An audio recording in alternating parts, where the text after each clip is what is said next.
Okay, तो guys अभी तक रिकॉर्डिंग स्टार्ट नहीं हुआ था, तो what ever I have repeated, what ever I have said, I am repeating again. Welcome all of you in the transfer pricing class. आज अपने transfer pricing practical part start करने वाले हैं। और ट्रांसफर प्राइसिंग का जो प्रैक्टिकल पार्ट है, यहाँ पे अपने बेसिकली आज थिन कैपिटलाइजेशन रूल, ठीक है, और बाद बाकी सारे एडजस्टमेंट जितने भी एग्जाम में क्वेश्चंस आ सकते हैं वो अपने प्रैक्टिस करेंगे। आर्म्स लेंथ प्राइस का जो क्लास होगा वो अपने अलग से करने वाले हैं। एएलपी का जितने भी रिलेटेड क्वेश्चंस है वो एक साथ सीरीज में अपने डिस्कस करेंगे कॉन्सिक्वेंट नेक्स्ट क्लासेस में। फिलहाल बाद बाकी जितने भी ट्रांसफर प्राइसिंग के क्वेश्चंस आ सकते हैं वो अपने करेंट क्लास में या नेक्स्ट क्लास में डिस्कस करेंगे, ठीक है। दिसंबर 25 में थ्री क्वेश्चंस आया था। अगर आप देखोगे दिसंबर 25 में एक क्वेश्चन आया था थिन कैपिटलाइजेशन रूल से, फिर एक क्वेश्चन आया था आपका आर्म्स लेंथ प्राइसिंग से, एक क्वेश्चन आया था आपका आर्म्स लेंथ प्राइसिंग से, और एक क्वेश्चन 7 मार्क्स का पूछा गया था डायरेक्टली फ्रॉम एसोसिएट एंटरप्राइजेस, यानी बेसिक्स ऑफ ट्रांसफर प्राइसिंग से। तो ये तीन तरह के चैप्टर्स या आई मीन तीन तरह के कॉन्सेप्ट्स आपके दिसंबर 25 में टेस्ट किए गए थे। सिमिलरली हम लोग मॉक टेक्स्ट पेपर और प्रीवियस टर्म्स का क्वेश्चंस भी इसी तरीके से प्रैक्टिस करते रहेंगे, ठीक है। तो आपसे रिक्वेस्ट है आप एक कॉपी खोल लीजिए, पेन और एक कैलकुलेटर, ठीक है। तो चलो स्टार्ट करते हैं without wasting any time. Let's begin. Past term paper December 2025, let's set a target कि आज अपने को कम से कम 20 क्वेश्चन प्रैक्टिस करना है। कितना? 20 क्वेश्चंस अपने को प्रैक्टिस करना है आज। चलिए एक टारगेट लेते हैं सो दैट 3 डेज में अपने इस पूरे प्रैक्टिस बैंक को फिनिश कर सके। चलिए स्टार्ट करते हैं। State with brief reasons whether the following independent transactions are international transactions or specified domestic transactions, whether it is an international transaction or it is a specified domestic transaction or it is a regular business transaction which is neither an international transaction nor SDT। यानी कि एक normal transaction है, कि specified domestic transaction है, कि एक international transaction है। एकदम बेसिक्स कॉन्सेप्ट आपसे टेस्ट किया गया है गाइस, एकदम बेसिक कॉन्सेप्ट आपसे जो है टेस्ट किया गया है, ठीक है। It has been asked a very very basic concept. Starting पहला part, C limited received Delhi received 28 crores from its UK based parent company for export of cloud based IT services। यानी कि एक company जो कि India का resident है, they have received 28 crores from a UK based parent company for export of cloud based IT services। Definitely guys, because it is a service which is provided outside India and it is a parent company, yani C Limited has actually received this from its parent company which is considered to be its associate enterprises, and it is a transaction which is undertaken outside India, yani export has been done outside India, it will be considered to be an international transaction। आप लोग को मेरे साथ actively class में participate करना है, चाहे आप रिकॉर्डेड मोड में देख रहे हो या लाइव मोड में देख रहे हो, आपको मेरे साथ एक्टिवली पार्टिसिपेट करके आंसर तक देना, आंसर पहुंचना है। खाली ये नहीं है कि सर जो मैंने डिस्कस कर दिया आप समझ गए, हो गया, बात खत्म। आपको टेस्ट कैसे मिलेगा, आपको टेस्ट कैसे करेंगे हम? टेस्ट तभी कर पाएंगे जब आप मेरे को खुद से इसका जवाब दोगे, ठीक है। तो Delhi received 28 crores from its UK based parent company for export of cloud based IT services।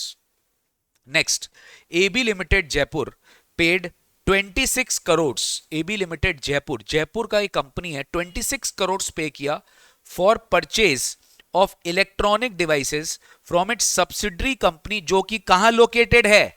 SEZ में लोकेटेड है। यानी कि SEZ कुछ याद आ रहा है आपको? 10AA का डिडक्शन क्लेम करता है ये सब्सिडरी कंपनी, 10AA का डिडक्शन क्लेम करता है, SEZ में लोकेटेड है in Gujarat at a price 20% more than the market price. अरे बाप रे बाप, यानी कि ये जो जयपुर बेस्ड कंपनी है ज्यादा वैल्यू पे पेमेंट किया है, ज्यादा वैल्यू पे खरीदा है, वो भी किससे? SEZ यूनिट से। यानी SEZ यूनिट को ज्यादा टर्नओवर आया है, SEZ कर को ज्यादा टर्नओवर आया, मतलब SEZ में ज्यादा इनकम बुक हुआ है। SEZ में अगर ज्यादा इनकम बुक हुआ है तो SEZ तो इजीली 10AA का डिडक्शन क्लेम करके अपना टैक्स लायबिलिटी कम कर सकता है। तो गाइज ये तो वो ट्रांजैक्शन हो गया जो हमने किस में पढ़ा था? 92BA में पढ़ा था, and this is considered to be a specified domestic transaction. Guys I want active participation in the class. अगर आप ट्राई नहीं करेंगे तो चीजें आपको समझ में नहीं आएगी, आपको ट्राई करना पड़ेगा, आपको ट्राई करना पड़ेगा एवरीथिंग।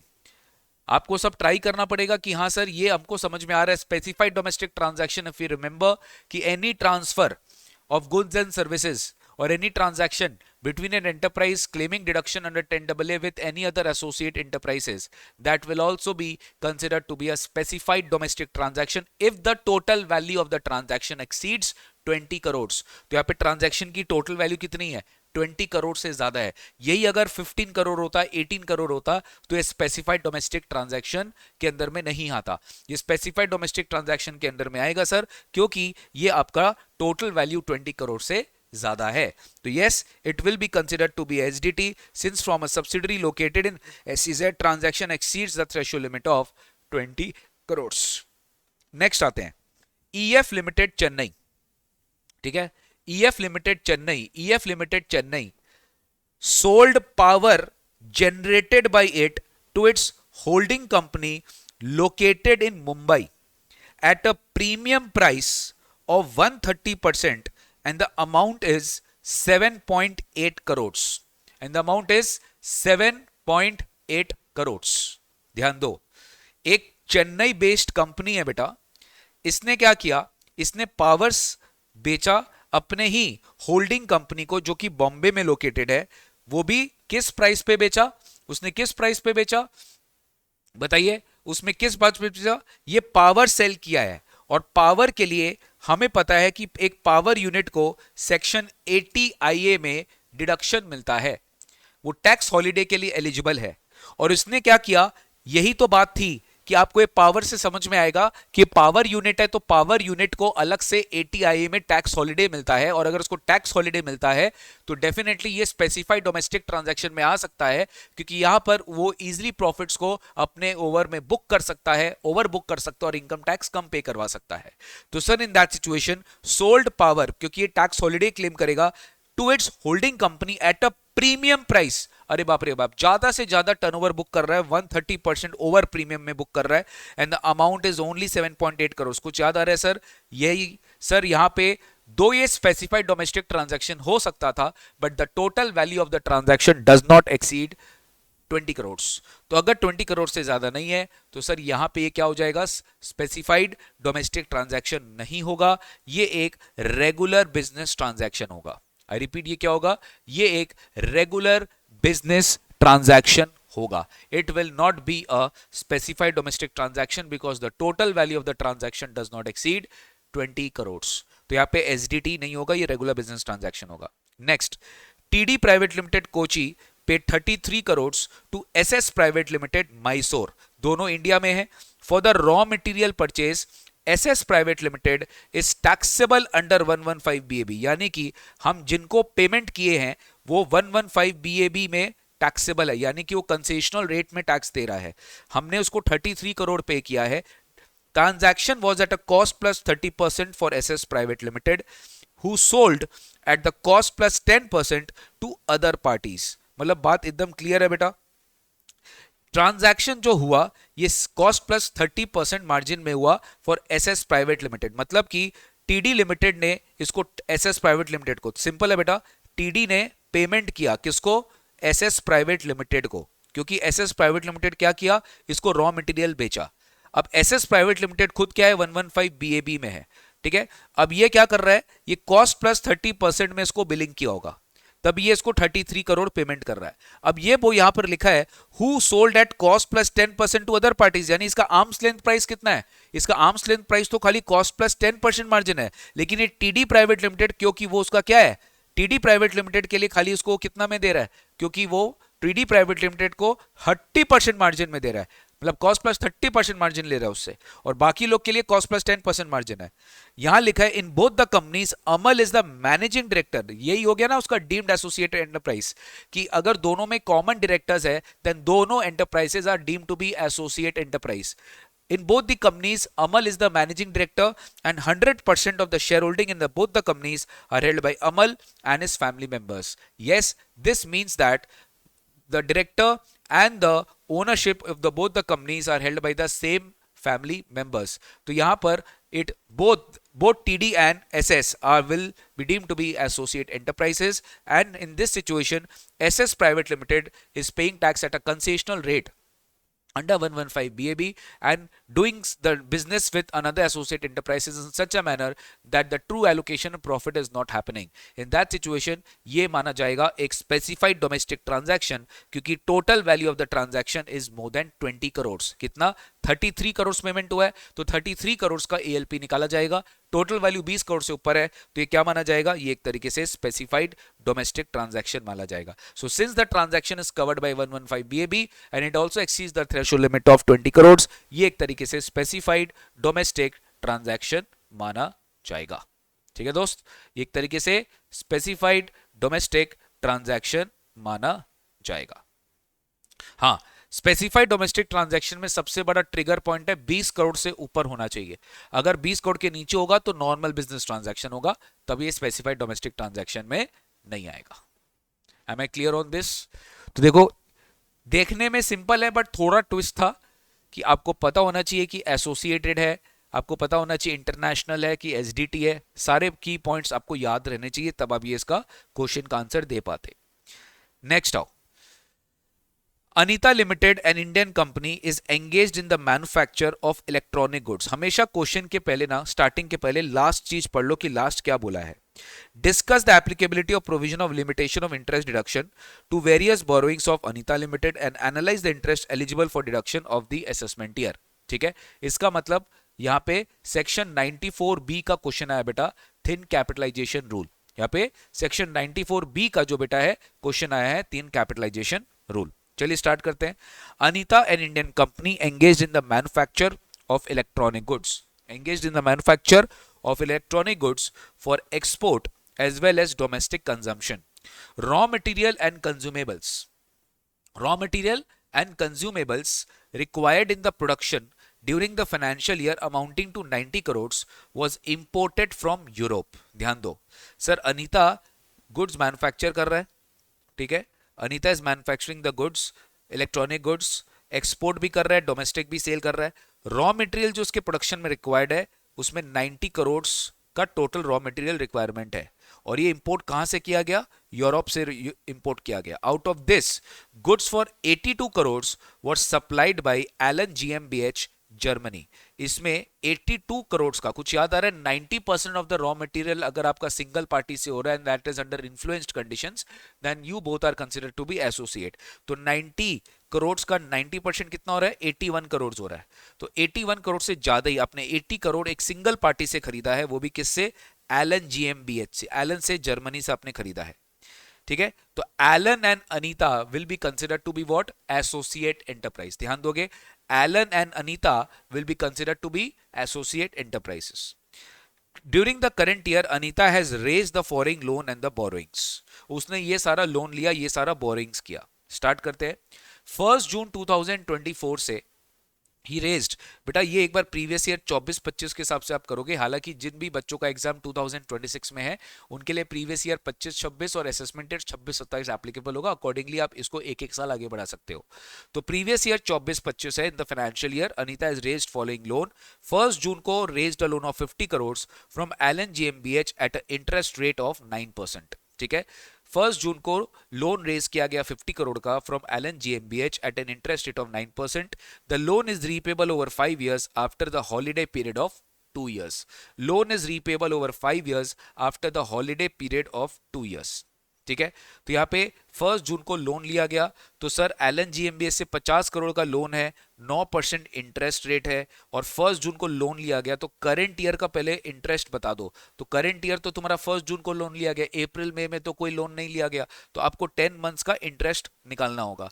तो 50 करोड़ का 9% हो गया इंटू 10/12. ठीक है, कितना हो गया, 3.75 crore. 3.75 crore is my total interest. ठीक है, 3.75 crore is my total interest, जो कि मेरा यहां पे एलिजिबल होगा.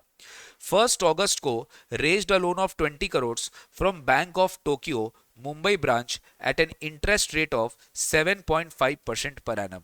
1 अगस्त को 20 करोड़ का लोन टोक्यो बैंक से लिया गया, बॉम्बे ब्रांच से, एट इंटरेस्ट रेट ऑफ 7.5%.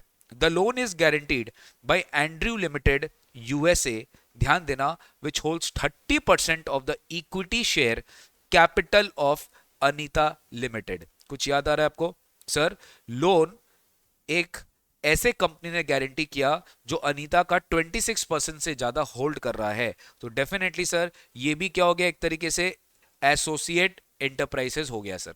क्या हो गया? एसोसिएट एंटरप्राइजेस हो गया। ठीक है, एसोसिएट एंटरप्राइजेस जो है ये हमारा यहाँ पर बैंक ऑफ टोक्यो है, और यहाँ पर इंटरेस्ट कितना पे हो रहा है? यहाँ पर जो हमारा इंटरेस्ट पे हो रहा है वो 90.9 करोड़ जो है वो पे हो रहा है सर। ठीक है, यहाँ पे आपको इंटरेस्ट निकाल के बता दिया है, ये 0.9 करोड़ जो है वो बेटा पे हो रहा है।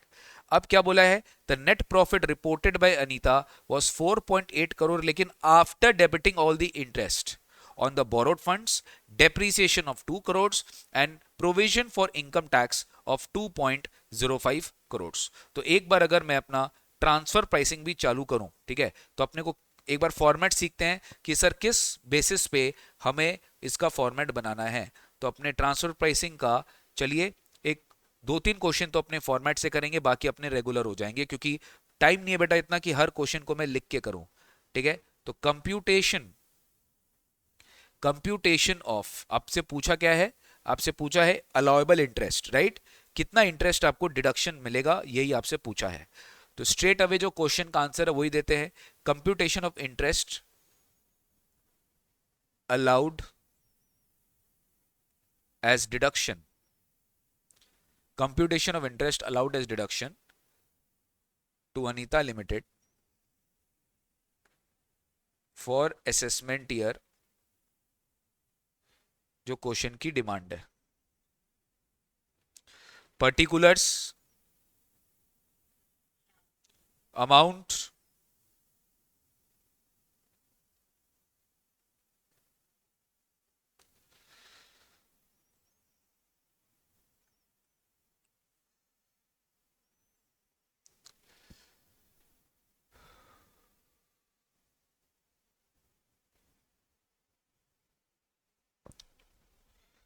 अब अपने को पहले एबिट्टा निकालना पड़ेगा कि 30% ऑफ एबिट्टा के ओवर जितना एक्सेस इंटरेस्ट पे हुआ है वो अपने को डिसअलाउ करना है। तो अर्निंग्स क्या है? पहले देखो, नेट प्रॉफिट जो सब कुछ डेबिट करने के बाद तुमको दिया है 4.8 करोड़, तो नेट प्रॉफिट है 4.8 करोड़, यानी कि लैक्स में अगर बात करें तो 480 लैक्स। इसमें अपने को ऐड क्या करना है? इंटरेस्ट। अपने को ऐड क्या करना है? इंटरेस्ट। तो फर्स्ट इंटरेस्ट क्या है? एलन। और दूसरा क्या है? Bank of Tokyo. ठीक है, तो 7.5% यहां पे कितना है? 50 करोड़ का 9% इंटू 10/12। 50 करोड़ का 9% इंटू 10/12, ये कितना आ रहा है?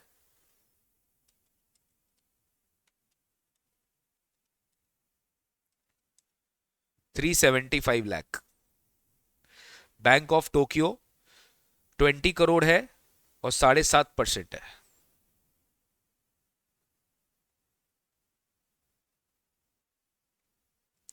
और 1 अगस्त है,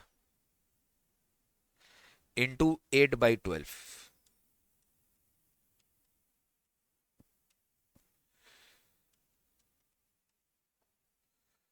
ठीक है, टोटल इंटरेस्ट कितना पेबल आ रहा है?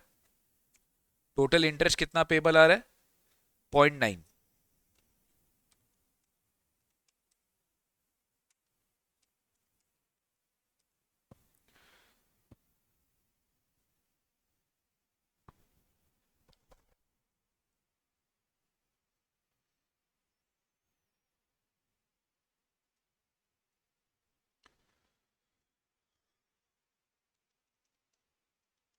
$375 प्लस 90,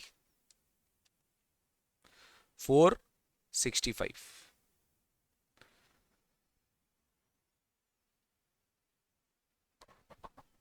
डेप्रीसिएशन 2 करोड़,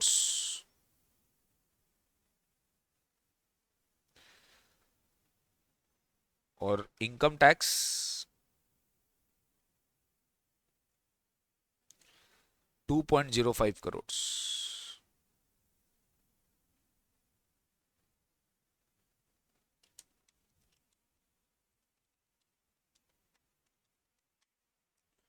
तो एबिटा कितना हो गया 1350।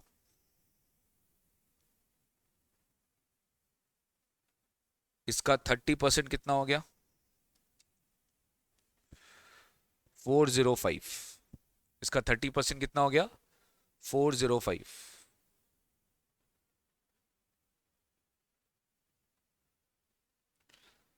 अब अपने को निकालना है डिसअलाउड इंटरेस्ट। अब अपने को निकालना है डिसअलाउड इंटरेस्ट। तो actual interest paid to associate enterprise.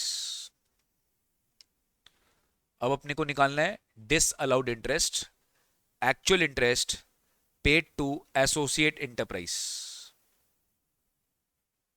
yes you need to explain the provision also। Provision कैसे एक्सप्लेन करेंगे शॉर्ट में सेक्शन 94B के बारे में लिख देंगे दैट्स इट। इससे ज्यादा रिक्वायर्ड नहीं है, इससे ज्यादा रिक्वायर्ड नहीं है।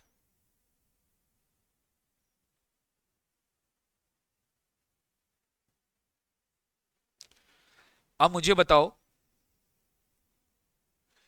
यहां पे सर अपने पढ़े थे 94B में, 94B में अपने पढ़े थे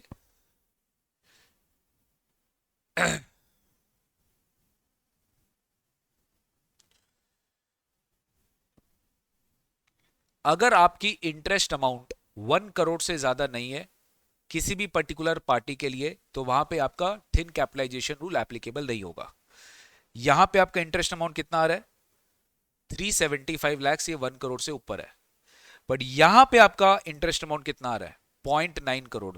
या क्वेश्चन में दिया है बेटा, let's not challenge the question कि interest payable to the Tokyo bank is 0.9 crore. तो यहां पर इस पर्टिकुलर के सिचुएशन में आपका 94B एप्लीकेबल नहीं होगा। यानी यहां पे आपका कोई रेस्ट्रिक्शन बेटा नहीं होगा।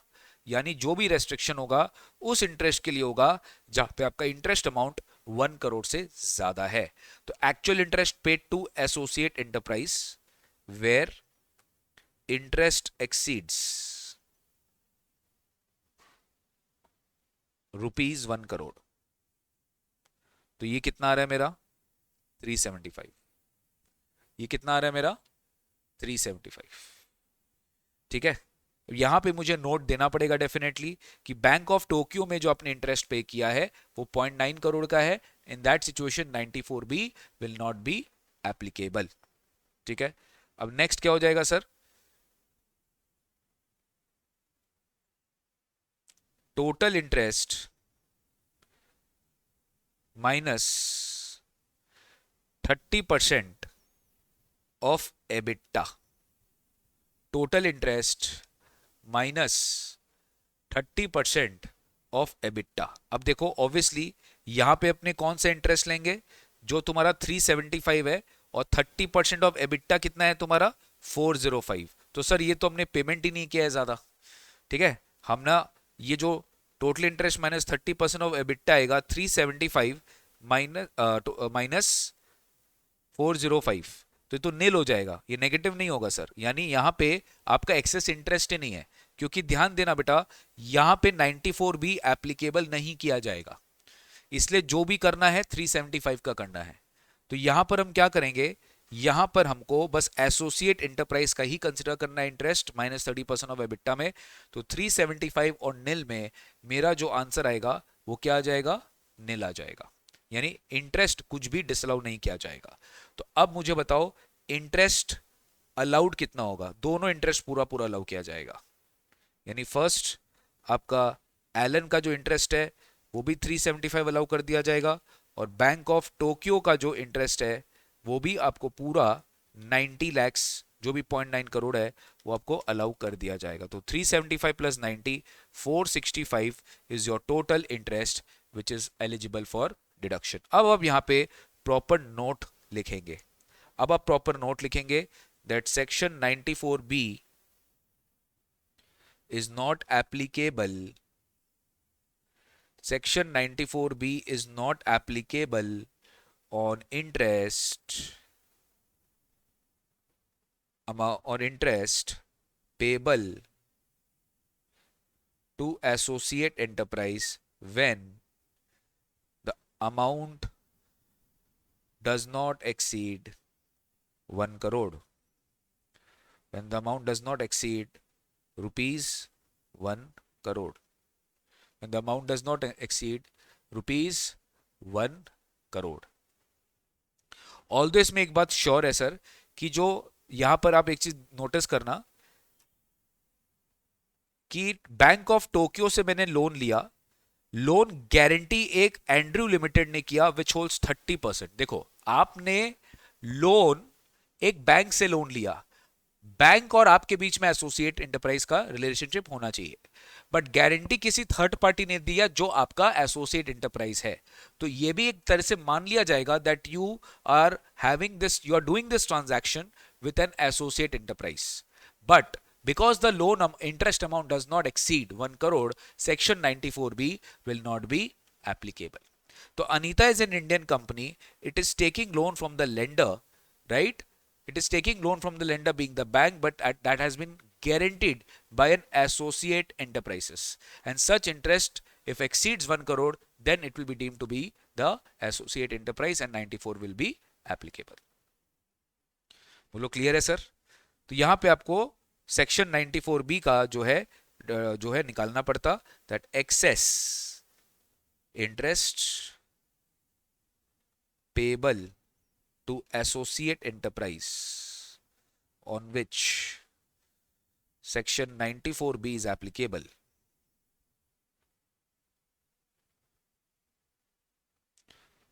over total interest over 30% of EBITDA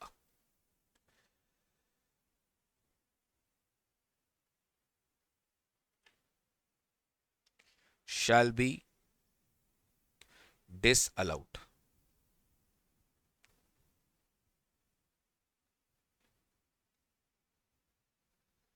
Shall be disallowed under section 94B. Okay yes, ये आपको अलग अलग इंटरेस्ट लेना पड़ेगा।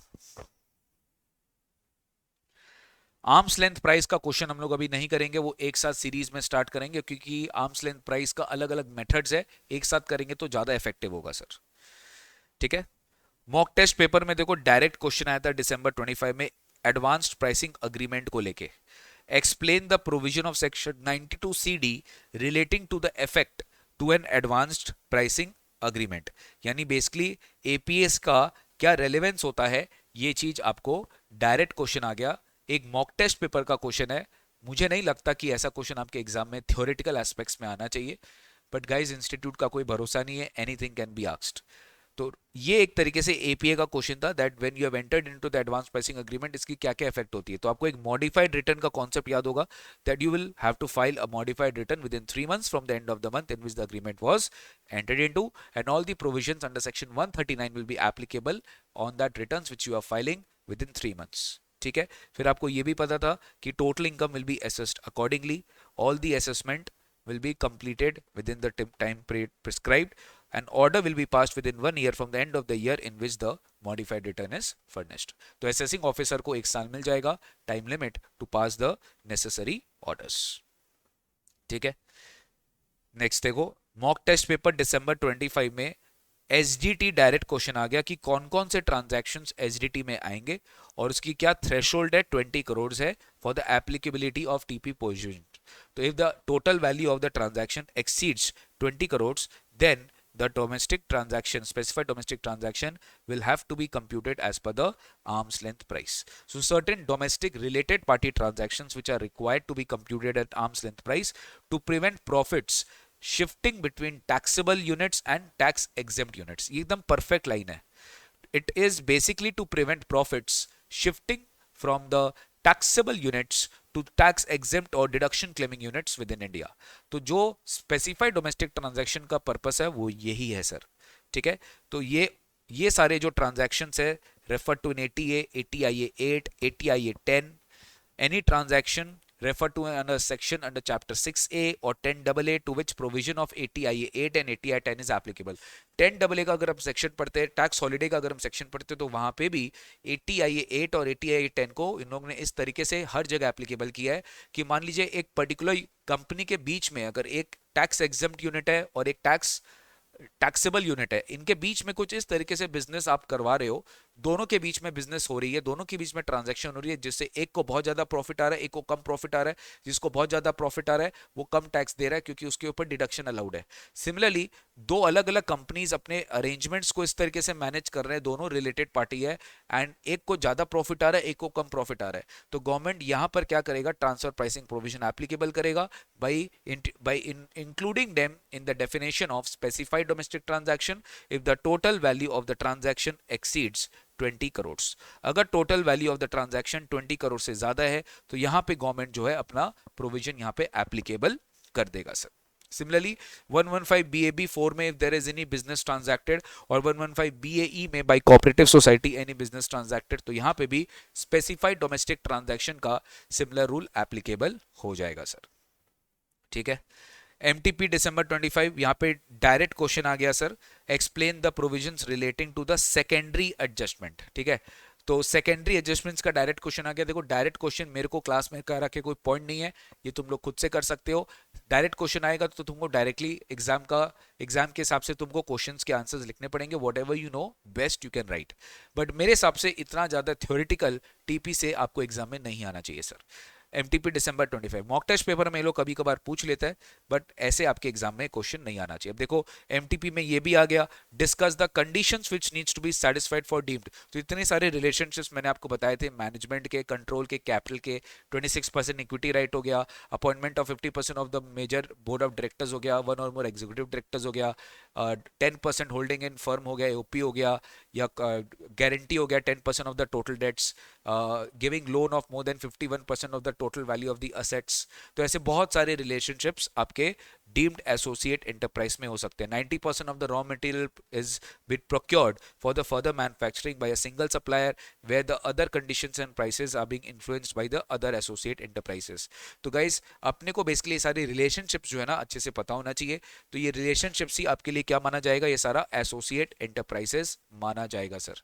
एक बार आपको ठंडे दिमाग से सारे रिलेशनशिप्स को रिवाइज करके जाना है, ट्रस्ट में ये आपके लिए बहुत ज्यादा काम का है। ठीक है, मैं अगेन बार बार रिपीट नहीं कर रहा हूं क्योंकि ये थ्योरेटिकल क्वेश्चन है, ये चीज अपने लास्ट क्लास भी पढ़े थे अच्छे से, और ये सेम चीज देखो आपको इंस्टीट्यूट ने मॉक टेस्ट पेपर में भी टेस्ट किया है MTP December 25 में। सेम यहाँ पे where the SSC makes a secondary adjustment in the context of transfer pricing, same कुछ इन्होंने देखो अगेन MTP December 25 में रिपीट कर दिया कि सेकेंडरी एडजस्टमेंट्स का क्या क्या केसेस है जहां पे आपका primary adjustments has been made suo motu, बहुत इंपॉर्टेंट है, suo motu by the SSC. अगर रिटर्न में वो खुद से कर रहा है तो सेकेंडरी एडजस्टमेंट करना पड़ेगा, एओ खुद से किया और एक्सेप्टेड बाय द एसएससी तो भी करना पड़ेगा। It is determined by the APA bit entered into by the government and on or after 1 April 17 तब भी करना पड़ेगा। It is made as per the safe harbour rules, आपने transfer pricing adjustment safe harbour rules के हिसाब से किया है तो भी करना पड़ेगा। या it is made as a result of resolution of the assessment by way of mutual agreement procedure coming out from DTAA agreements। तो अगर म्यूचुअल एग्रीमेंट प्रोसीजर की वजह से आप कोई प्राइमरी एडजस्टमेंट कर रहे हो इन द ट्रांसफर प्राइसिंग तो भी आपको सेकेंडरी एडजस्टमेंट करना पड़ेगा। ऑब्वियस सी बात है, कब नहीं करना पड़ेगा, अगर प्राइमरी एडजस्टमेंट 1 करोड़ से ज्यादा नहीं है तो नहीं करना पड़ेगा। प्राइमरी एडजस्टमेंट अगर 1 April 2016 के पहले हुआ है तो भी आपको इसकी रिजल्ट प्राइमरी एडजस्टमेंट नहीं करनी पड़ेगी। तो ये सब आपके मल्टीपल चॉइस क्वेश्चंस में भी पूछा जा सकता है। ठीक है, नेक्स्ट क्वेश्चन आइए देखिए, पीटीपी जून 25 में भी अगर आप देखोगे इंस्टीट्यूट आपको हमेशा थिन कैपिटलाइजेशन रूल से सेक्शन 94B से सवाल पूछता है। स्टार्ट करते हैं। Sakshita Limited Madurai is engaged in providing IT enabled services. The following is the extract from the statement of PL for the year ended 31st March 2025। तो देखो आपको पहले EBITDA निकालना पड़ेगा। ठीक है, आप खुद से ट्राई करना चाहोगे बेटा, चलिए खुद से ट्राई करिए। तो एक बार आपसे पूछा क्या है, खाली आपको ये दिखा देता हूं। How much is the interest that will be allowed as deduction while computing the income under the head PGBP? Can the disallowed interest be carry forward? क्या डिसअलाउड इंटरेस्ट को आप कैरी फॉरवर्ड कर सकते हो, एक्सप्लेन करिए, और कितना interest आपको अलाउ होगा। तो अगर आपको पता चल गया कितना डिसअलाउड होगा तो आप डिफरेंस को टोटल इंटरेस्ट से माइनस करके आप अपना अलाउड इंटरेस्ट निकाल सकते हो। चलिए ट्राई करिए, एक बार खुद से ट्राई करिए बेटा, समझ में आएगा आपको। खुद से ट्राई करिए प्लीज।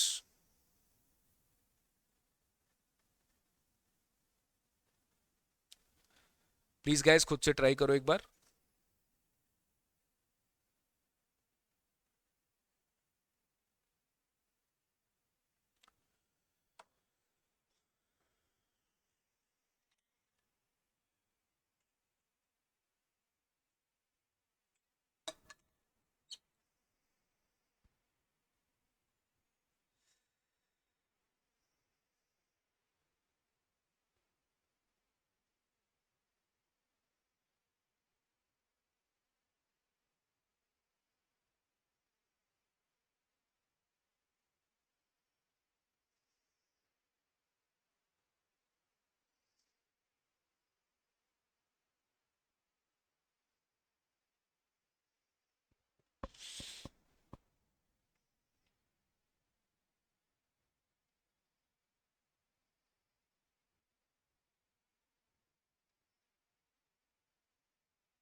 टीपी में केस स्टडी क्वेश्चंस कहीं से भी बन सकता है, एसोसिएट एंटरप्राइज से, एएलपी से, कहीं से भी। There is no such particular thing, कहीं से भी केस स्टडी क्वेश्चन बन सकता है।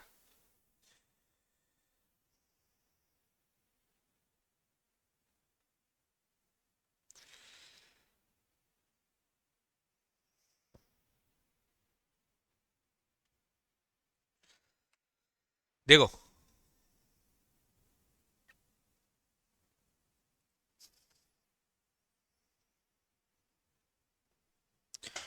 अपने को देखो फॉर्मेट मैंने आपको दिखा दिया। सिंपली अपने को सबसे पहले एबिट्टा निकालना होगा। एबिट्टा कैसे निकालेंगे? नेट प्रॉफिट में सब कुछ ऐड कर दो, आफ्टर टैक्स है ना ये, तो 180 में आपको ऐड करना पड़ेगा डेप्रीसिएशन 60, इंटरेस्ट जितना भी है सब ऐड करना पड़ेगा बेटा। इंटरेस्ट जितना भी है 60, सॉरी 90, 250 और 100, तो 90, 250 और 100 ये सारे इंटरेस्ट आपको ऐड करना पड़ेगा। अमोटाइजेशन 20 ऐड करना पड़ेगा और टैक्स भी ऐड करना पड़ेगा। तो फाइनली आपका एबिट्टा कितना आ रहा है? 180 में से 60 plus 90 plus 250 plus 100 plus 20 plus 80, 780 lakhs आपका एबिट्टा आ रहा है सर। ठीक है, अब आपको क्या करना है? अब आपको देखना है सर कि मेरा कितना इंटरेस्ट है जो एसोसिएट एंटरप्राइज को मैंने पे किया है। तो interest to associate enterprise 1 Sri Lanka 90 lakhs. तो सर ये तो फुल्ली अलाउ हो जाएगा, इसमें तो कोई रेस्ट्रिक्शन ही एप्लीकेबल नहीं है, because the amount of the interest does not exceed 1 crore. Interest to Japan, आप जो एसोसिएट एंटरप्राइज 2 को इंटरेस्ट पे किए, ये आपको यहाँ पे रेस्ट्रिक्शन लगाना पड़ेगा। तो आपका टोटल इंटरेस्ट जो आ गया वो कितना आ गया? 250 लैक्स का आ गया। अब आप देखो, आपको पता है 30% of EBITDA, 30% of EBITDA, 30% of EBITDA कितना है 780 लाख, तो 780 का 30% अगर हम निकालेगा तो मेरे को कितना मिल जाएगा 234 लाख। तो तुम खुद देखो तुम्हारा टोटल इंटरेस्ट एसोसिएट एंटरप्राइज को जिसको तुम 1 करोड़ के ऊपर पेमेंट किया कितना है 250 लाख है, और तुम्हारा 30% ऑफ एबिटा तुमको कितना अलाउ करता है 234, तो डिफरेंस क्या हो जाएगा, डिफरेंस मेरा डिस अलाउड इंटरेस्ट हो जाएगा, राइट। डिफरेंस मेरा क्या हो जाएगा, disallowed interest which is coming to 16 lakhs। Difference मेरा डिस अलाउड इंटरेस्ट हो जाएगा which is coming to 16 lakhs। याद रखिएगा डिसअलाउंस तभी होगा क्योंकि आपकी इंटरेस्ट अमाउंट जो है वो 1 करोड़ से ज्यादा है, ठीक है, वो आपका 1 करोड़ से ज्यादा है। डिसअलाउंस तभी होगा जो आपका इंटरेस्ट 1 करोड़ से ज्यादा है, when the interest is more than 1 crore, ठीक है। अब इसमें यहां पर आपका 90 लैक्स था तो यहां पे आपका कोई डिसअलाउ नहीं किया गया है, क्योंकि यहां पे आपका डिसअलाउ इसलिए नहीं कर रहा है क्योंकि 94 भी यहां पे एप्लीकेबल नहीं होगा। अब आपसे पूछा कि आपको कितना इंटरेस्ट का टोटल डिडक्शन मिलेगा, अल्टीमेटली ये पूछा है, तो कितना इंटरेस्ट का डिडक्शन मिलेगा बेटा बताओ। एक तो सर हम जो इंटरेस्ट A1 को पे किया है ये तो मेरे को मिल जाएगा, मैं जो इंटरेस्ट A1 को पे कर रहा हूं ये तो मुझे पूरा 90 लैक्स मिल जाएगा। दूसरा मैंने जो A2 को पे किया उसमें मेरा 30% ऑफ एबिटा का रेस्ट्रिक्शन है जो मेरे को 234 लाख मिलेगा, और जो मैं अदर नॉन एसोसिएट एंटरप्राइज को पेमेंट किया हूं वो तो मेरे को एनीवेज मिलेगा, वो कितना है 100 है। तो टोटल मेरा कितना है 90 प्लस 234 प्लस 100, तो आपका टोटल जो आपको डिडक्शन मिलेगा इंटरेस्ट का, ठीक है, दैट विल बी 424 लाख, और जो डिसअलाउ हो जाएगा वो 16 लाख होगा। अब आपसे नेक्स्ट क्वेश्चन क्या पूछा है कि what will be the can the disallowed interest be carried forward, yes. अब 8 असेसमेंट ईयर्स तक दिस 16 लाख रुपीस ये जो आपका डिसअलाउड इंटरेस्ट है that can be carried forward to the subsequent 8 assessment years and it will be allowed as deduction while computing the PGBP income। ये 8 assessment years तक आप इसको क्या कर सकते हो, कैरी फॉरवर्ड कर सकते हो, और ये जो होगा आपको इसको अलाउ मिल जाएगा while computing the PGBP income।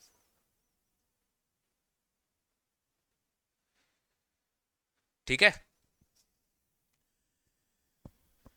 चलिए अगर आप लोग को ये समझ में आया तो बेटा अब आप ये भी कर पाओगे। मैं एपीएस में आऊंगा, एक बार रुकिए। चलिए मॉक टेस्ट पेपर जून 25 वाला ये वाला क्वेश्चन करिए क्विक। मॉक टेस्ट पेपर जून 25 वाला क्वेश्चन करिए बेटा, चलिए क्विक।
समझ में आया?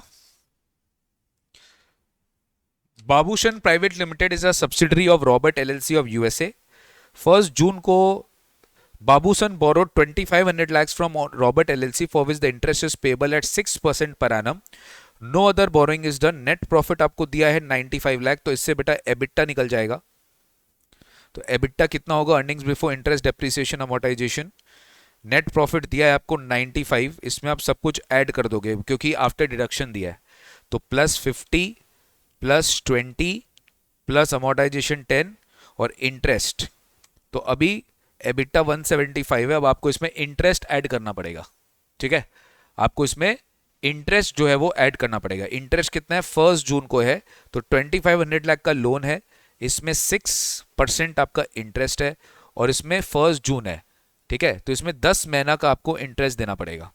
कितना हो जाएगा? 2500 into 6% into 10 divided by 12 which is coming to how much? 125।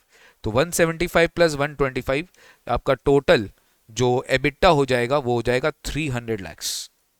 आपका टोटल जो एबिटा हो जाएगा वो हो जाएगा 300 लैक्स। 125 आपका इंटरेस्ट होगा।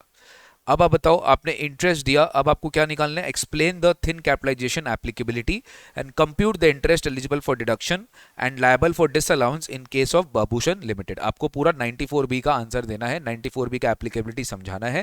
That where the Indian company being the borrower incurs any expenditure by way of interest payable to associate enterprises exceeding 1 crore which is deductible in computing income under the Act PGBP for any debt which is issued by a non-resident lender being an associate enterprise of such borrower, the interest to the extent of 30% of EBITDA will be allowed as deduction।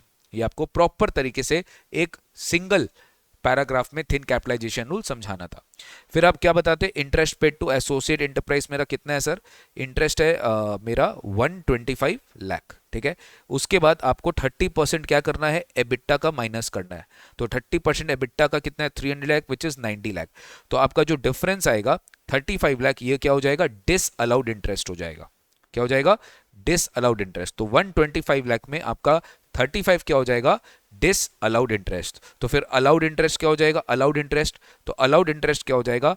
125 में से आप 35 अगर dish allow करते हो तो balance जो है वो 90 लाख, बेसिकली जो 30% ऑफ एबिटा है वही 90 लाख जो होगा आपका डिडक्शन के लिए एलिजिबल किया जाएगा। और ये जो डिसअलाउड इंटरेस्ट है 35 लाख रुपीस का, this will be eligible for carry forward to the next 8 assessment years immediately succeeding the current assessment year. ठीक है, बोलो क्लियर है गाइस? थिन कैपिटलाइजेशन रूल अब एकदम आप लोग क्या है, एक्सपर्ट बन रहे हो, चैम्प बन रहे हो?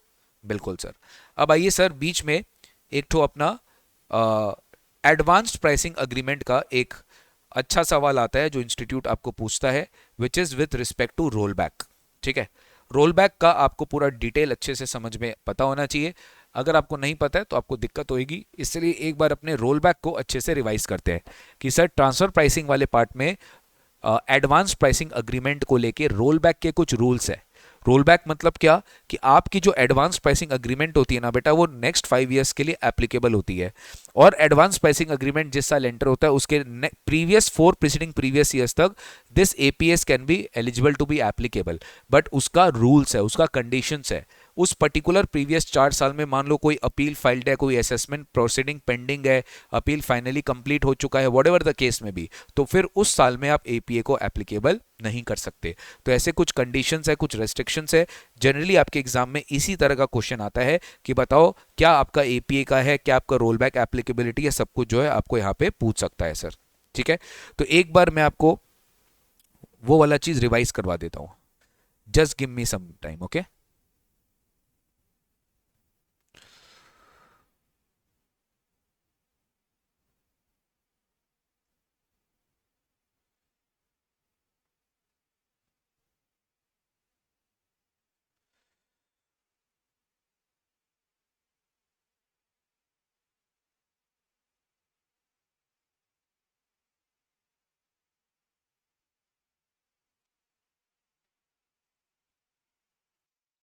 देखो गाइज, अगर आप अपने इंस्टीट्यूट के मैट में आओगे ना तो वहां पे एडवांस प्राइसिंग अग्रीमेंट का पूरा कॉन्सेप्ट है। ठीक है, कुछ हद तक तो मैंने आपको अपने मैट से करवा दिया था। एडवांस प्राइसिंग अग्रीमेंट का जो कॉन्सेप्ट है, कुछ हद तक मैंने आपको अपने मैथ से करा दिया था। बाकी के कुछ रूल्स है जहां से एग्जाम में रेलिवेंट ये लोग एमसीक्यू पूछता है, ठीक है। जैसे कौन कौन पर्सन है जो एलिजिबल होगा for applying advance pricing agreement, कौन कौन सा पर्सन है जो एप्लीकेबल होगा for applying advance pricing agreement. अब any person who has undertaken an international transaction, अगर किसी पर्सन ने इंटरनेशनल ट्रांजैक्शन अंडरटेक किया है या contemplating to undertake an international transaction shall be eligible to enter into any agreement of advance pricing, ठीक है। तो उसके लिए सबसे पहले होता है प्री फाइलिंग कंसल्टेशन, ठीक है। कंसल्टेशन के बाद होता है application for advance pricing agreement. ये एग्जाम में इस बार आ गया था कि what is the advance pricing agreement का फाइलिंग फीस। अगर आपका amount of international transaction for which you are entering into the APA does not exceed 100 crores, it is 10 lakhs. If it is not exceeding 200 crores, it is 15 lakhs. And if it is above 200 crores, it is 20 lakhs. तो 10 लाख, 15 लाख, 20 लाख, 100 करोड़, 200 करोड़, 200 करोड़ से ज्यादा, तो ये आपका 10 लाख, 15 लाख, 20 लाख, ये आपका advance pricing agreement का क्या है, फीस है, ठीक है। इसमें सबसे ज्यादा इंपॉर्टेंट जो इंस्टीट्यूट आपसे पूछता है वो है रोल बैक। ये आपको अच्छे से ध्यान रखना है, रूल नंबर 10 MA कि रोल बैक मैकेनिज्म क्या होता है, रोल बैक कब होता है, कब नहीं होता है। एक बार आइए अपने इसको रिवाइज करते हैं। Section 92CC provides for APA, it empowers the CBDT with approval of the government to enter into the APA. देखो गाइज, आपको थोड़ा सा समझना पड़ेगा कि टीपी में आपको 100% पूरा मैट को चार्ट चाहिए। 25 नंबर अगर चाहिए, 25 से 30 नंबर अगर चाहिए, तो ट्रांसफर प्राइसिंग का जो चैप्टर है उसको अच्छे से चार्ट जाइए, अच्छे से मैट को पूरा गो थ्रू कर लीजिए, कहीं से भी क्वेश्चन आपको एग्जाम में आ सकता है। तो डायरेक्ट टैक्स का सबसे बड़ा आपका जो एक फोर्स ऑफ अट्रैक्शन है वो है advanced transfer pricing, DTAA, PGBP, capital gain, TDS, TCS, appeals, यहाँ भर भर के इंस्टीट्यूट आपको क्वेश्चन पूछेगा, ठीक है। तो ये जो चीज़ है वो आपको बहुत अच्छे से समझना है, तो प्लीज़ आप इसको अच्छे से फॉलो करिएगा, ठीक है। Agreement entered into is valid for a period not exceeding 5 years। 5 years से ज्यादा एपीए वैलिड नहीं होगा। Once the agreement is entered, ALP of the international transaction which is the subject matter of the APA would be determined as per the agreement. यानी कि एक बार आपका APA valid हो गया, एंटर हो गया, एपीए के हिसाब से ही आपका सारा एएलपी निकाला जाएगा सर, ठीक है। In many countries APA schemes provide for roll back mechanism for dealing with ALP issues relating to the transactions entered into during the period prior to APA. यानी आपने एएलपी जो मेथड निकाला है, ये एएलपी जो निकाला है एज पर एपीए, वो आपके पुराने सालों के लिए भी एप्लीकेबल हो जाता है। The roll back provisions refers to the applicability of methodology of determining ALP. तो जो रोल बैक प्रोविजन है वो आपका एएलपी डिटर्मिनेशन के लिए हेल्प करता है। And the ALP to be determined as per the international transaction which had already been entered into prior to the period covered under the APA. However, the rollback is provided on case-to-case basis subject to the conditions. अब आप देखो क्या क्या conditions है sir. The agreement may provide for determining ALP or specify the manner in which ALP shall be determined for the rollback period. The agreement shall contain the rollback provision for international transactions subject to the following. Number 1, the international transaction is the same as the international transaction to which the agreement other than the rollback provision applies. मतलब जो international transaction आप कर रहे हो वो same है international transaction के to which the agreement applies. The return of income for the relevant rollback year has been or furnished by the applicant before the due date of filing return of income. ठीक है, before filing due date of filing return of income. अगर आप return filing due date के पहले आपको जो है return furnish करना पड़ेगा, रिटर्न फाइलिंग ड्यू डेट के पहले आपको जो है रिटर्न फर्निश करना पड़ेगा, आप जो है उसमें नहीं जा पाएंगे, ठीक है। रिटर्न फाइलिंग इनकम जो है आपको फर्निश करना पड़ेगा। तो return of income for the relevant roll back year has been और furnished by the applicant before the due date of the return of income, ठीक है, before the due date of the return of income. तो return जो होगा उस particular year का has been और furnished by the applicant before the due date of furnishing the return of income. मतलब जिस साल का रोल बैक आप कर रहे हो लास्ट 4 साल में, उसका रिटर्न जो है टाइमली फाइल हो जाना चाहिए। Report for that international transaction had been furnished in form 92E। मतलब सर जो फॉर्म 3CEB का रिपोर्ट 30 नवंबर तक जाता है, उसका भी 3CEB का भी रिपोर्टिंग आपको उस इंटरनेशनल ट्रांजैक्शन का उस पर्टिकुलर साल के अंदर में कर देना चाहिए। Applicability of roll back provision for the international transaction has been requested by the applicant for the rollback years in which that said international transaction has been undertaken by the applicant. Obviously आप APA में उसका applicability request कर रहे हो, ये भी एक condition है sir. Applicant has made an application seeking rollback in form 3CEDA as per sub rule 5। यानी कि ये फॉर्म नंबर है, ये भी एग्जाम में बहुत बार आता है, 3CEDA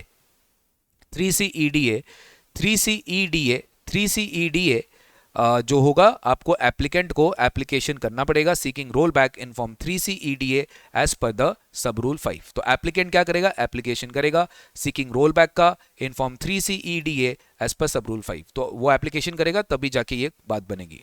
नेक्स्ट आता है सर हमारा role back provision. Role back provision shall not be provided in respect of the international transaction for a role back year. जो रोल बैक प्रोविजन है it will not be provided in respect of N international transaction for a role back year if, क्या बताइए क्या, role back provision will not be provided in respect of N international transaction for a role back year. कब आपका role back provision apply नहीं किया जाएगा, देखो, when the determination of arm's length price for that particular year has been a subject matter of appeal, आपने appeal file करके रखा है उस पर्टिकुलर साल में before tribunal, and the tribunal has passed an order disposing the appeal at any time before signing the agreement।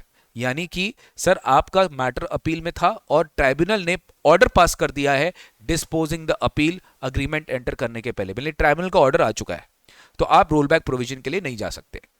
Application of role back provision has the effect of reducing the total income. अगर किसी भी particular साल में role back के वजह से अगर आपका इनकम कम हो रहा है या आपकी लॉस बढ़ रही है या आपका टैक्स रिफंड बढ़ रहा है, then as what was declared in the return, यानी रोल बैक के वजह से अगर आपको पुराने साल में फायदा हो रहा है तो आप रोल बैक में नहीं जा सकते। यानी कि same just like updated return, updated return में भी हमने यही पढ़ा था कि अपडेटेड रिटर्न के वजह से आपका यहां पर नहीं हो सकता, अपडेटेड रिटर्न के वजह से आपका यहां पर नहीं हो सकता। तो अपडेटेड रिटर्न में आप यहां पर जैसे होता है अपडेटेड रिटर्न ऑफ इनकम में you can not do this, updated return में you can not do this, यानी अपडेटेड रिटर्न में आप अगर अपने से बेटर सिचुएशन में जाते हो तो गवर्नमेंट आपको अपडेटेड रिटर्न अलाउ नहीं करती है सर, ठीक है, गवर्नमेंट आपको अपडेटेड रिटर्न जो है वो अलाउ नहीं करती है। तो यहां पर भी रोल बैक भी आपको जो है अलाउ नहीं किया जाएगा।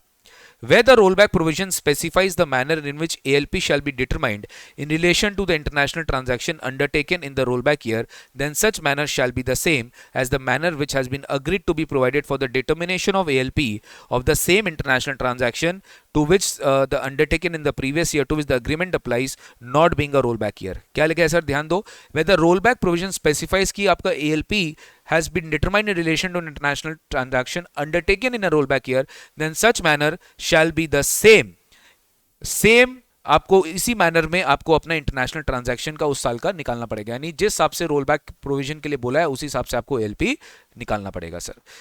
Applicant, if it desires to enter into an agreement with rollback provision, furnish along with the application request in 3CDA with a proof of payment of the additional fee of rupees 5 lakh। यानी कि अगर उसको rollback provision के लिए जाना होता है तो उसको अलग से एक एप्लीकेशन देना होता है 3CDA में ही with a proof of additional fee of rupees 5 lakh. देखो यहाँ से कहीं से भी इंस्टीट्यूट आपको छोटा से MCQ क्वेश्चन पूछ सकता है, तो guys please do not take this lightly, आपको ये सारे पॉइंट्स अच्छे से आपके एग्जाम के लिए पढ़ के जाने हैं, ठीक है। इसमें सर किसी भी तरीके से एक होता है ना लापरवाही नहीं होनी चाहिए, because everything is there relevant in your examination.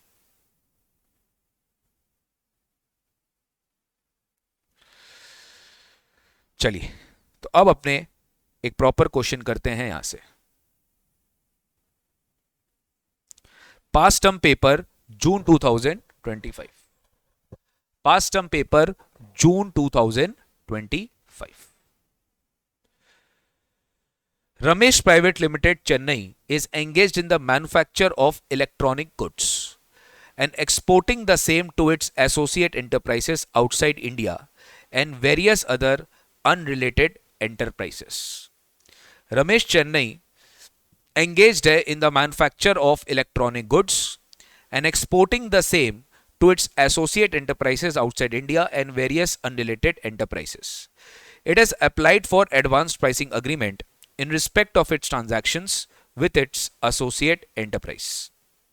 तो ये कंपनी चेन्नई में है, इलेक्ट्रॉनिक गुड्स मैन्युफैक्चर कर रहा है, एक्सपोर्ट कर रहा है same to its associate enterprises outside India and various other unrelated parties. It has applied for advanced pricing agreement in respect of its transactions with its associate enterprise, ठीक है, with its associate enterprise। The application for advanced pricing agreement was filed on 10th February 2024 and the APA was signed on 15th May 2024। APA was signed on 15th May 2024. It applied for rollback in June 2024, which was signed on 18th October 2024. तो एक company है, electronic goods का manufacture करती है, export करती है वही associate enterprises को and various other unrelated enterprises को. It has applied for advance pricing agreement in respect of its transactions with its associate enterprises. Application 10 फरवरी को फाइल हुआ और APA 15 मई को साइन हो गया. Applied for rollback in June 24. Rollback June के लिए apply किया जो कि 18 अक्टूबर को साइन किया गया. Details of various income tax assessments as on the date of signing rollback are as follows. ठीक है, तो आपको असेसमेंट ईयर 20-21, 21-22, 22-23, 23-24, 24-25 आपको लास्ट 5 साल का सारा डिटेल दिया है sir. First of all assessment year 2021 ध्यान देंगे एक एक करके बहुत अच्छे से. ठीक है, ध्यान देंगे एक एक करके बहुत अच्छे से. ठीक है, असेसमेंट ईयर 2021. तो चलिए बताइए एक एक करके बताइए किस तरीके से हम लोग जो है यहां पर चलेंगे. Assessment year 2021. एक तो सर जिस साल अग्रीमेंट आपका साइन हुआ है, जिस साल आपका अग्रीमेंट साइन हुआ है आपको उसका इमीडिएटली 4 साल पहले का APA मिलेगा. तो सर एक तो आपका जो साइन हुआ है, ओके, एक तो आपका जो साइन हुआ है वो 15 मई 2024 को APA साइन हुआ है. तो ये हो गया 2024-25. ये क्या हो गया 2024-25. तो 2024-25 के आने वाले 5 साल में यानी कि 25-26, 26-27, 27-28, 28-29, ठीक है, और 29-30, ये 5 साल में जो है आपका बेसिकली ये मतलब जिस साल आपका APA एंटर हुआ और 4 साल हो, मतलब टोटल 5 साल है ये. ठीक है, जिस साल आपका APA एंटर हुआ और टोटल 4 साल हो, मतलब टोटल 24-25, 25-26, 26-27, 27-28, 28-29, ये 5 इयर्स आपके लिए जो है APA एप्लीकेबल होगा. और करेंट ईयर आपका क्या था, असेसमेंट ईयर 25-26. तो 25-26 से इमीडिएटली 4 साल पहले यानी 24-25, 23-24, 22-23 एंड 21-22, यही 4 साल APA का रोल बैक जा सकता है. इसके पहले आप APA का रोल बैक के लिए एप्लीकेबल नहीं कर सकते हैं. तो assessment year 2021 is not following in the immediately four preceding previous year preceding to assessment year 25-26 and hence roll back can not be applied for this particular assessment year 2021. इसलिए roll back उस particular provision के लिए apply किया नहीं जा सकता. Am I clear on this? For assessment year 21-22 क्या हो रहा है देखिए. The matter is pending before the High Court with regard to the acquisition of the company by the SSE, and the dispute is about the set-off of losses of the erstwhile company.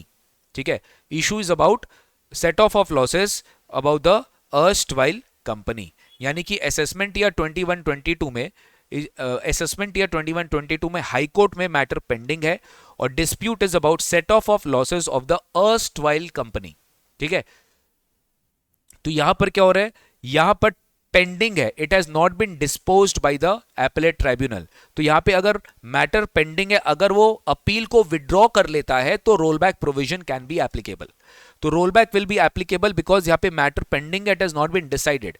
तो अगर pending before the High Court, which is a subject matter of appeal, the said appeal to the extent if it is withdrawn by the applicant, then the rollback provision can be applicable, right? It has to be withdrawn by the applicant. और definitely withdraw कब करना पड़ेगा, जब वो modified return file करेगा. याद करो, agreement enter करने के बाद 3 months के अंदर अंदर आपको modified returns file करने पड़ते हैं. ठीक है, तो मॉडिफाइड रिटर्न फाइल करने के पहले अगर वो अपील विड्रॉ कर लेता है तो roll back will be applicable. Assessment year 22-23 में क्या हो रहा है, assessment was completed by making reference to TPO who enhance the ALP and the international transaction by 200 crore. If the APA is applied the ALP would get enhanced by 150 crore. मतलब यहाँ पे तो tax payer को फायदा हो रहा है, यहाँ पे उसकी इनकम रिड्यूस हो रही है. तो sir ALP can not B, I mean role back can not be given for assessment year 22-23 because it is a reduction of 50 crore of income, right? It is a reduction of 50 crore of income originally determined by TPO. Hence rollback cannot be applicable because ALP adjustment will reduce by 50 crores. So that is why rollback provision cannot be applied in this case. Next आपका देखो assessment year 23-24 regarding the completion of ALP of the international transaction was disputed with the IT tribunal which set aside the order and directed for fresh consideration by the assessing officer in December 2024. तो guys यहां पर क्या हो रहा है, ITAT ने अपना order finally जो है, एक होता है ना डायरेक्शन दिया फॉर फ्रेश असेसमेंट, यानी कि अभी भी आपका कंसिडरेशन में है मैटर, अभी भी आपका कंसिडरेशन में matter, it is not final, it is not final, it is remanded back the case for fresh consideration. हमने ऊपर पढ़ा था कि आईटीएटी अगर फाइनली डिस्पोज कर देता है अपील और क्लोज कर देता है केस, तो आप रोल बैक में नहीं जा सकते, बट यहां पे आप रोल बैक में जा सकते हो, क्योंकि इन दिस सिचुएशन आपकी मैटर अभी भी पेंडिंग है। आईटीएटी ने जस्ट मैटर को सेट असाइड किया है और directed for fresh consideration by the AO, and hence in this situation you can apply the roll back. Assessment year 24-25 में just a notice was issued and the assessment is pending. It has not reached finality and the return was also filed within the due date. तो roll back यहाँ पे भी possible है, क्योंकि यहाँ पर return जो है आपने टाइमली फाइल कर दिया, रोल बैक एप्लीकेबल हो जाएगा। तो सर यहाँ पे मेरा 24-25 में रोल बैक होता, 23-24 में रोल बैक होता, 22-23 में रोल बैक नहीं होता, 21-22 में भी रोल बैक होता है, 20-21 में नहीं होता। आपको यही चीज सब बताना था, यहाँ लिख दिए, returns for all this have been filed within the due date, you require to state with reason the assessment years for which APA and the roll back would apply. तो गाइज ये एक common question है जो institute आपके exam में जो है हर तरीके से पूछता रहता है, ये कॉमन क्वेश्चन है जो इंस्टीट्यूट जो है आपके एग्जाम में हर तरीके से पूछता रहता है। ठीक है, बोलो भाई।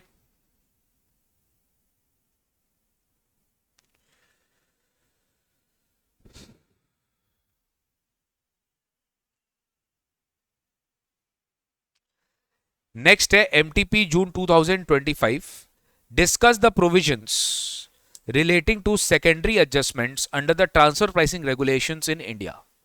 Discuss the provisions relating to secondary adjustment. Discuss the provisions relating to secondary adjustments under the transfer pricing regulations in India. तो ट्रांसफर प्राइसिंग रेगुलेशंस के लिए जो सेकेंडरी एडजस्टमेंट्स अपने करते हैं, अपने को वही पता होना चाहिए कि प्राइमरी एडजस्टमेंट्स के कब कौन से अगेंस्ट में आप सेकेंडरी एडजस्टमेंट करते हो, कौन से प्राइमरी एडजस्टमेंट के अगेंस्ट में आप सेकेंडरी एडजस्टमेंट्स नहीं करते हो, और एक्सेस मनी रिपैट्रिएशन के क्या रूल्स है, इंडिया में आपको क्या इंटरेस्ट देना पड़ता है, कब से देना पड़ता है, एक सिंपल चीज आपको जो है पता होना चाहिए था सर। ठीक है, नेक्स्ट आ जाइए। पास्ट टर्म पेपर दिसंबर 24, चलिए स्टार्ट करिए। पास्ट टर्म पेपर दिसंबर 24 बेटा स्टार्ट करिए, चलिए बिगिन फास्ट। पीटीपी दिसंबर 24 स्टार्ट करिए, एक बार खुद से ट्राई करिए।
Netra private limited is a resident Indian company, registered office Hyderabad में, बोरो 25 crore, holding company of Netra limited से इन्होंने बोरो किया, तो वह subsidiary I mean holding company हो गया, एसोसिएट एंटरप्राइज हो गया, इंटरेस्ट है 10.5%, तो 25 करोड़ का 10.5% कितना हो जाएगा, 2.625 करोड़।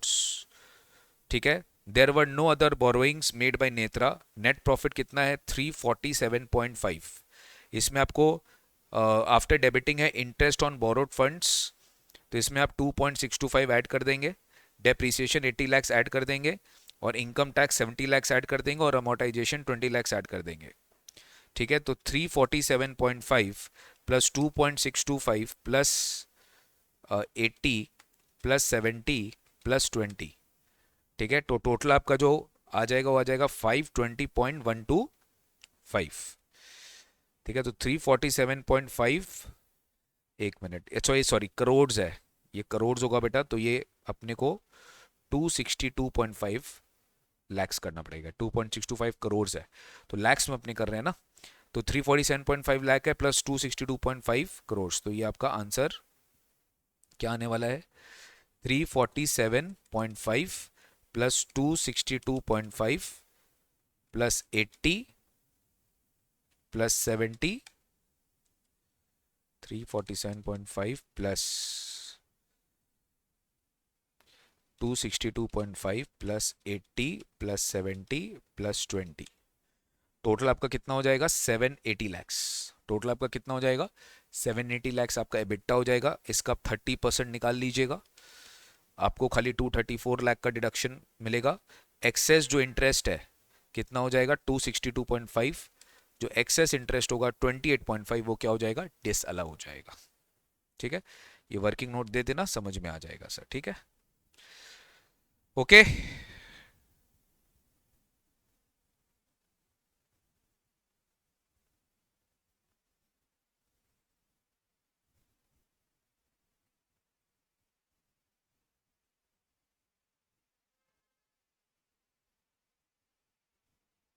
चलिए एक बार ये करो बेटा, past term paper December 28 40 December 24 48, question number 48।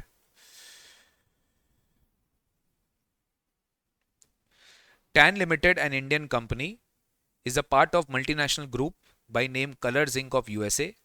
During the financial year 23-24, it entered into various transactions with group companies spread in different countries. All the transactions are denominated in Indian rupee. It gives you the following information: Blue LLC, Pink Inc. and Green GmbH. ठीक है, तो blue LLC में transaction price जो कि tan limited ने declare किया है वो है कितना 3 करोड़ का। ब्लू एलएलसी में जो ट्रांजैक्शन प्राइस टैन लिमिटेड ने डिक्लेयर किया है वो है कितना 3 करोड़ का, और transaction price computed by the transfer pricing officer is how much 3.5 crore. ठीक है, एओ का ऑर्डर कब आया 31 अक्टूबर 2024 को एओ का ऑर्डर आया। एओ का ऑर्डर 31 अक्टूबर 2024 को ऑर्डर आया। ठीक है, पिंक इंक 5 करोड़ का ट्रांजैक्शन प्राइस है जो कि एओ ने एसएससी ने डिक्लेयर किया है, बट टीपीओ ने जो निकाला है वो कितना है 4.5 करोड़ है सर। ठीक है, तो यहाँ पे तो सर कोई ट्रांसफर प्राइसिंग एडजस्टमेंट ही नहीं है। ग्रीन जीएम यहाँ पे ट्रांसफर प्राइसिंग एडजस्टमेंट है 50 लाख का, आपका जो इनकम होगा वो इंक्रीज होगा कितना 50 लाख का। हमने पढ़ा है अगर आपका प्राइमरी एडजस्टमेंट, इसको हम क्या बोलेंगे 3 करोड़ का आपका ट्रांजैक्शन प्राइस एसएससी ने डिक्लेयर किया है, बट एक्चुअल ट्रांसफर प्राइस जो टीपीओ ने किया है वो है 3.5 करोड़, तो डिफरेंस है 50 लाख का। और ये जो 50 लाख का डिफरेंस है बेसिकली आपका प्राइमरी एडजस्टमेंट्स 1 करोड़ से कम का है। तो अगर प्राइमरी एडजस्टमेंट 1 करोड़ का है, 1 करोड़ से कम का है, तो यहाँ पे कोई सेकेंडरी एडजस्टमेंट नहीं किया जाएगा, यहाँ पे कोई सेकेंडरी एडजस्टमेंट नहीं किया जाएगा। वैसे ग्रीन जीएमबीएच 10 करोड़ का है और ये 12 करोड़ का है, तो यहाँ पे आपका 2 करोड़ से आपका इंक्रीमेंटल इनकम हो रहा है, तो यहाँ पे primary adjustment is more than 1 crore, यहाँ पे प्राइमरी एडजस्टमेंट है ही नहीं। तो पिंक एलएलसी में तो सर अपने को कोई रिपैट्रिएशन करना ही नहीं है, ब्लू एलएलसी में भी कोई रिपैट्रिएशन नहीं करना है, सेकेंडरी एडजस्टमेंट नहीं करना है क्योंकि आपकी प्राइमरी एडजस्टमेंट 1 करोड़ से कम है। तो first of all transaction with blue LLC में the income will increase by 50 lakhs, there is no need for secondary adjustment as the amount of primary adjustment does not exceed 1 crore. In the case of Pink Inc., there is no need for primary adjustment because it is resulting in reduction in total income and secondary adjustment applicable ही नहीं होगा. क्यों नहीं होगा sir? क्योंकि sir यहाँ पे total income आपका कम हो रहा है. There is no primary adjustment और एट ऑल. बट ग्रीन जीएमबीएच में देखो आपका 2 करोड़ से आपका टोटल इनकम बढ़ रहा है तो आपका प्राइमरी एडजस्टमेंट आएगा. अब एओ का ऑर्डर है कितना 31 अक्टूबर 2024. यहाँ से मुझे जो है कैलकुलेशन करना पड़ेगा time limit. But 31 October 2024 90 days के अंदर अंदर मुझे कर देना चाहिए था. 90 डेज के अंदर अंदर यानी कि नवंबर 30 डेज, दिसंबर 31 डेज, ठीक है 61 हो गया. और इसमें 90 डेज तक कितना कितना डेज रहेगा सर? वो 29 डेज रहेगा. तो 29 डेज ऑफ जनवरी, 29 जनवरी तक रिपैट्रिएशन हो जाना चाहिए था. बट रिपैट्रिएशन कब हो रहा है? 31 मार्च को हो रहा है. तो अपने को क्या करना पड़ेगा? अपने को यहां पर याद होगा सर, अपने को यहां पे इंटरेस्ट कैलकुलेट करना पड़ेगा. किस डेट से? जिस डेट से आपका ऑर्डर है उसी डेट से हमें इंटरेस्ट कैलकुलेट करना पड़ेगा. Because the repatriation was not done as per the time limits, the interest has to be calculated. इस क्वेश्चन में ना आपको यहाँ पे 7% का लाइबोर रेट दिया हुआ था सर, कि आपका लाइबोर रेट जो लंदन इंटरबैंक ऑफर्ड रेट है वो आपका 6-7% है. ठीक है, तो रेट ऑफ इंटरेस्ट जो है यहाँ पे हमें 3.25% ऐड करना पड़ेगा. एंड 7% प्लस 3.25% 10.25% होगा. और यहाँ पे अगर हम 3.25 7 प्लस 3.25 7% मान लो लाइबोर रेट है प्लस 3.25, तो 10.25% जो है हमें इंटरेस्ट कैलकुलेट करना पड़ेगा. कितने अमाउंट पे? 2 करोड़ पे. 2 करोड़ आपका प्राइमरी एडजस्टमेंट है. This excess amount will be treated as deemed loan taken from associate enterprise, given to associate enterprises, and the foreign entity need to repatriate the funds within 90 days from the date of the assessment order, यानी 29 जनवरी तक. but they did not repatriate, that will add to the imputed interest income in their current financial year. तो आपका rate of interest कितना हो जाएगा? 10.25%. and in that situation no need to pay any additional income tax because the amount has been repatriated by the foreign associate enterprise. Repatriate हो चुका है तो आपको इनकम टैक्स नहीं देना है, बट आपको इंटरेस्ट तो अपने इनकम में ऐड करना पड़ेगा सर. और कब से? असेसमेंट ऑर्डर डेट से 31 अक्टूबर 2024 से 31 मार्च के बीच में जो भी पीरियड होगा आपको अपना इंटरेस्ट जो है ऐड करना पड़ेगा. तो ये है सेकेंडरी एडजस्टमेंट का क्वेश्चन जो आपके एग्जाम में यहां से पूछा जा सकता है दोस्त. ठीक है, सेकेंडरी एडजस्टमेंट का क्वेश्चन जो है वो इस तरीके से आपके एग्जाम में पूछा जा सकता है. ठीक है, देखो बहुत सारे क्वेश्चंस है, बहुत सारे क्वेश्चंस है. ऑब्वियसली कुछ क्वेश्चंस मैं आपको होमवर्क दूंगा बेटा, सारा क्वेश्चंस क्लास में कराना पॉसिबल नहीं है और मैं आपको कुछ होमवर्क देना चाहता हूं. एक बार आप क्वेश्चन 47 पास्ट टर्म पेपर दिसंबर 24, अगेन ये एडवांस प्राइसिंग अग्रीमेंट का क्वेश्चन है, ये आप करके आइएगा. ठीक है, ये आप करके आइएगा बेटा. ठीक है, ये वाला क्वेश्चन आप करके आएगा. एएलपी का क्वेश्चन हम आपको क्लास में कराएगा. ये देखो क्वेश्चन नंबर 45 होमवर्क, ये भी आप करके आइएगा. ये भी आपका उसी एडजस्टमेंट का क्वेश्चन है. ठीक है, एमटीपी दिसंबर क्वेश्चन नंबर 44, ये भी आप होमवर्क करके आइएगा. This also has to be done by you at home. 94 भी, ये भी question number 41 past term paper June 24 है, ये भी आप खुद से करके आइएगा. क्वेश्चन नंबर 38 एमटीपी जून 24, ये भी इसमें इंटरेस्ट की डिसअलाउएबिलिटी की बात की है, ये भी आप खुद से करके आइएगा. ये देखो एडवांस प्राइसिंग अग्रीमेंट का डायरेक्ट क्वेश्चन आया है, कितना पीरियड ऑफ एपी है, क्या फाइलिंग फीस है, ये भी आप खुद से करके आएगा. क्वेश्चन नंबर 35 होमवर्क है, ये भी खुद से करके आना.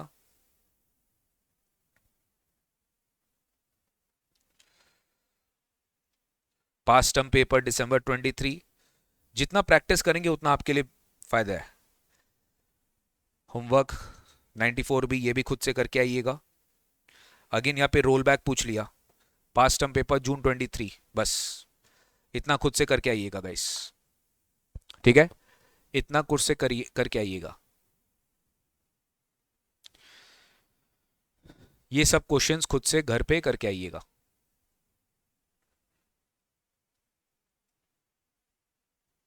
ओके,